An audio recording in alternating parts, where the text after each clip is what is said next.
Bonjour, aujourd'hui je vais présenter About Video ou vidéo de marketing sur le module matériaux intelligents avec vous, Dr. Agdal Lias.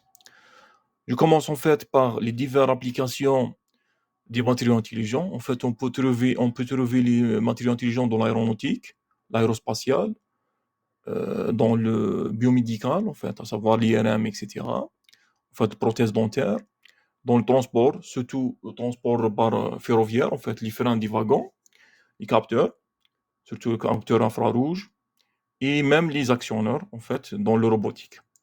En fait, vous constatez également, il y a plusieurs applications. C'est quoi un matériau intelligent? Un matériau intelligent est un matériau qui a des propriétés physiques ou chimiques et même mécaniques utilisées dans des cas délicats. Ça veut dire, je donne un exemple d'un matériau, en fait, existe. C'est un matériau, lorsqu'on applique un champ électrique, il va nous donner une force. Ou l'inverse, lorsqu'on applique une force sur ce matériau-là, il va nous donner de l'électricité. Ce type de matériau s'appelle des matériaux piézoélectriques.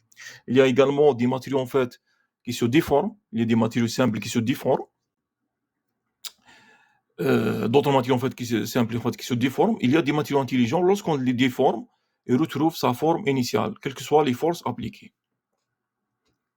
En fait, je me présente, c'est Dr. Agdal Lias, maître assistant classe B de l'université de Fermenturi Constantine 1. En fait, vous trouvez ici joint mon email pour tout éventuel contact pour ce module-là. En fait, l'objectif de ce cours, on a plusieurs objectifs, à savoir, en fait, on commence par comprendre les propriétés et les mécanismes des matériaux intelligents. Par la suite, on cerne les différentes classes des matériaux intelligents. Par la suite, en fait, on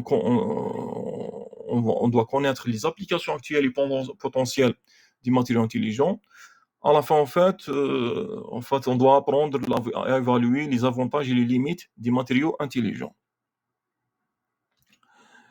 En fait, pour commencer ce cours, il faut plusieurs connaissances, surtout des connaissances de base en physique et en chimie, des connaissances des propriétés des matériaux, et des connaissances des utiles caractérisations des matériaux comme la traction et la compression, etc.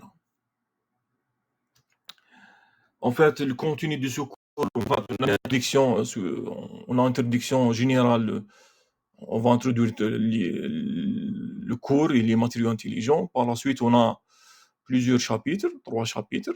Dans le premier chapitre, on va présenter le phénomène de piézoélectricité. Deuxième chapitre, magnétoélectricité. Troisième chapitre, les alliages. En fait, on va parler des généralités, par la suite des applications pour chaque chapitre. Et chaque chapitre va se terminer par des exercices.